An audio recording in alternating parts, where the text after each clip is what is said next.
Hello అందరికీ. నేనైతే ఒక సూపర్ వ్లాగ్‌తో వచ్చేసానండి. ఎర్రగడ్డ సండే మార్కెట్. ఎంతమందికి ఎర్రగడ్డ సండే మార్కెట్ తెలుసో ప్లీజ్ కమెంట్ చేయండి. నా లైఫ్‌లో నేనైతే ఫస్ట్ టైం వెళ్ళాను. నేను పెరిగింది మొత్తం ముంబైలోనే. ముంబైలో కూడా నేను ఎంత పెద్ద మార్కెట్‌నైతే నేను చూడలేదండి.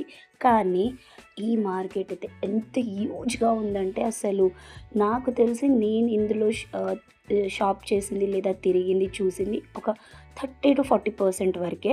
అంత పెద్దగా ఉండే. ఆల్మోస్ట్ 8కి రీచ్ అయిన 8-12 వరకు మేమక్కడ తిరిగాము, చూసాము. బట్ అమ్మో! అస్సలు ఎండ్ అవ్వలేదండి. అంత పెద్ద మార్కెట్.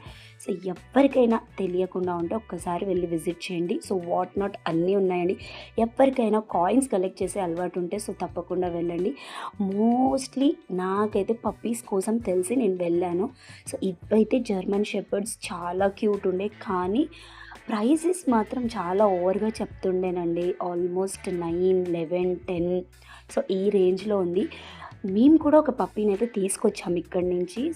అది ఒక క్రాస్ బ్రీడ్ అండ్ చూడ్డానికి కూడా చాలా క్యూట్‌గా ఉంది. నేను ఈ వీడియోకి ఎండ్‌లో మా పప్పీది నేను వీడియో యాడ్ చేస్తాను. ఒక్కసారి అది చూసి అది ఏం బ్రీడ్ అవ్వచ్చో నాకు కమెంట్స్ చేయండి. అలానే అది ఎంతకి తేవచ్చో, ఎంత ప్రైస్ దానికి పెట్టొచ్చో ఒకసారి కమెంట్ పెట్టండి. సో మార్కెట్ విషయానికొస్తేనైతే వాట్ నాట్ అండి. అన్నీ నేను చూడడం అయితే పందెం కోళ్ళని కూడా అమ్మడం ఇదే ఫస్ట్ టైం అట్టుంది నేను చూడడం. నాకు ఒక్కటే చాలా బాధగా అనిపించింది ఏంటంటే చాలా ఎండగా ఉండేనండి. ఏంటంటే సమ్మర్ టైం కదా, చాలా అంటే చాలా ఎండగా ఉండే. అండ్ ఈ ఎండ టైంలో పాపం ఆ పెట్స్ కానీ, క్యాట్స్ కానీ, ఈ ఈ కోళ్ళు కానీ ఎంత సఫర్ అవుతున్నాయంటే ఆ ఎండలో అస్సలు చూడలేకపోయాము. అండ్ ఇంకోటి ఏంటంటే పెట్స్ కొనే వాళ్ళకన్నా దాన్ని ఒక ఏమంటారు కదా, ఎగ్జిబిషన్ లాగా చూసే వాళ్ళే ఎక్కువ ఉండే. కొనడం చాలా తక్కువ మంది, నాకు తెలిసి ఒక 10-20% వరకే కొంటారేమో. కానీ 90-80% వరకు అయితే అందరూ రావడం, వాటిని తీసుకోవడం, పిసకడం, చూడడం, వీడియోస్ తీసుకోవడం, వెళ్ళిపోవడం. నాకు అది కొంచెం నచ్చలేదు. ఎందుకంటే అవి కూడా పాపం సఫర్ అవుతూ ఉన్నాయి కదా ఎండలో. అంత మీరు చేయకుండా ఉంటే బాగుంటుంది. అండ్ ఇంకోటి ఏంటంటే ఎవరైతే సెల్ చేస్తున్నారో వాళ్ళు కూడా కొంచెం ప్రాపర్గా కొంచెం నీడలో ఉండడం కానీ, టైమింగ్స్ చూసి సెట్ చేసుకోవడం కానీ చేస్తే బాగుంటుంది. పాపం చిన్ని చిన్ని ప్రాణాలు కదా, అంతే. సో పెట్స్ విషయానికొస్తే అది. అండ్ ఇంకోటి ఏంటంటే ఇక్కడ దొరకని వస్తువులంటూ లేవండి అస్సలు. మీకు షూస్ కావాలన్నా, వాచెస్ కావాలన్నా, బట్టలు కావాలన్నా, ఏ చిన్న చిన్న ప్రోడక్ట్స్ కావాలన్నా యూ విల్ గెట్ హియర్. ఆఖరికి ఇంకో క్యాట్స్, పిజన్స్ అవి కూడా ఉండే పెట్టి. పిజన్స్ కూడా చాలా క్యూట్ ఉండే, క్యాట్ కూడా చాలా క్యూట్ ఉండే. కానీ నేను ఎందుకో డాగే తీసుకురావాలని మేము అనుకొని ఇంకా క్యాట్స్ చూడలేదు. కానీ క్యూట్ ఉండే క్యాట్స్ కూడా. అండ్ స్పెషలీ కృతిక్ అయితే పప్పీ అని చాలా ఫోర్స్ చేసి పెట్టారు. దానికి ముందే ఒక 4-5 డేస్ ముందు నుంచి ఒక చిన్న పప్పీని తీసుకొచ్చారు ఇంట్లోకి. అలా ఏదో పప్పీని ఎందుకు, ఒక మంచి బ్రీడ్‌నే తెచ్చుకొని చూసుకోవాలి అని చెప్పేసి స్పెషల్లీ వెళ్ళి తీసుకొచ్చాము. క్యాట్ చూసారు కదా, తన ఐస్ అయితే చాలా యూనిక్‌గా ఉండేనండి. ఆ వైట్‌ది చాలా బాగుండే. కానీ ఒకటే ప్రాబ్లం ఏంటంటే చాలాసేపటి నుంచి ఆ కేజ్లో కొంచెం సఫర్ అవుతూ కనిపించాయి. అండ్ ఇంకోటి ఏంటంటే ప్రైజెస్ చాలా తక్కువ ఉంటాయి అనే ఎక్స్పెక్టేషన్స్లో అయితే వెళ్ళకండి. నార్మల్గా తక్కువ ఉన్నాయి, ఓవర్ ప్రైజెస్ ఉన్నాయి. ఒక ఎక్స్పెక్టేషన్స్లోనైతే మార్కెట్కి వెళ్ళకండి. నార్మల్గా జస్ట్ విజిట్ చేయండి. మీకు ఏదైనా బడ్జెట్లో అనిపిస్తే తీసుకోండి, అంతే తప్ప తక్కువకే వస్తాయి అనే దాంట్లోనైతే నేను చెప్పను. అండ్ ఇంకోటి ఏంటంటే బట్టలు కూడా అసలు బాయ్స్ బట్టలు కానీ, జీన్స్‌లు, shirts, formal shirts, T shirts, bags అసలు ఎన్ని కలెక్షన్స్ ఉండే. చెప్పాను కదా, అసలు జస్ట్ ఒక 10-20% నేను మార్కెట్‌ని షూట్ చేయలేసాను. మిగతాది చేయలేకపోయాను.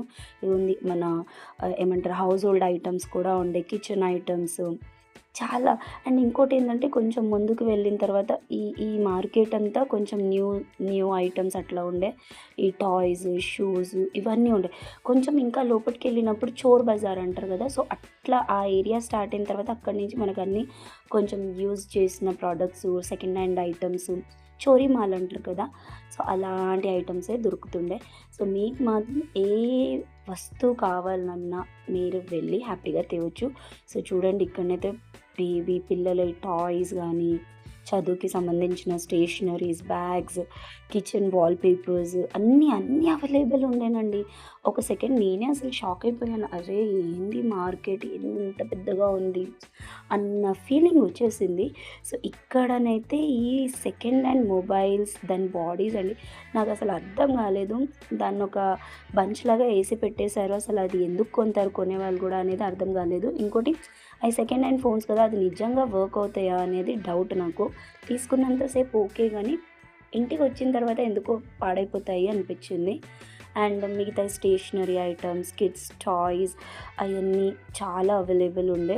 సో, ఎంత తిరిగేసామంటే చాలా లెగ్స్ పెయిన్ వచ్చేసాయి. ఇంకోటేంటంటే పిల్లల్ని తీసుకొని పోయాం కదా! సో, చాలా ఎగ్జాస్ట్ అయిపోయాము. వాళ్ళని పట్టుకొని, ఎత్తుకొని ఆ ఎండలో నడవడం. సో, నాకు తెలిసినంత వరకు సోలోగా వెళ్ళి లేదా జస్ట్ పెద్దవాళ్ళే వెళ్ళి అట్లా విజిట్ చేసి కావాల్సినయి పర్చేస్ చేసుకొనొస్తే ఇట్స్ అ వండర్‌ఫుల్ ఎక్స్‌పీరియన్స్. మంచి ప్రొడక్ట్స్ కొనుక్కునే ఛాన్సెస్ ఉన్నాయి. ఎందుకంటే చెప్పాను కదా! తక్కువలోనూ ఉన్నాయి ప్రొడక్ట్స్, ఎక్కువలోనూ ఉన్నాయి. సో, మనం చూసి తీసుకోవాలి. సో, ఇక్కడనైతే జో అండ్ కృతిక్ అయితే ఒక క్యాప్ తీసుకున్నాను. ఒక పెద్దాయన అమ్ముతుండే. సో, అలా వీళ్ళకి కూడా కొంచెం ఎండ తగులుతుందని తీసేసుకున్నాము. సో, ఇది మొత్తం షూస్, బట్టలు అవన్నీ. సో, ఇదండి మా బ్రౌనీ గాడు. సో, యాక్చువల్లీ అదైతే ఫీమేల్ డాగ్. కానీ మేము గాడు అనే పిలుచుకుంటాం. సో, ఏ బ్రీడ్ అయ్యుంటది గెస్ చేయండి. అండ్ అలానే ప్రైస్ కూడా గెస్ చేయండి. అండ్ ఇలానే నా వ్లాగ్స్‌కి సపోర్ట్ చేస్తూ ఉండండి. నెక్స్ట్ వ్లాగ్ ఏం చేయాలో మీకెలాంటి వ్లాగ్ చూడాలనిపిస్తుందో, ఫ్యామిలీ వ్లాగా లేకపోతే టెంపుల్ వ్లాగా నాకు ప్లీజ్ కమెంట్ చేయండి. Thanks for watching and supporting మీ. బాయ్.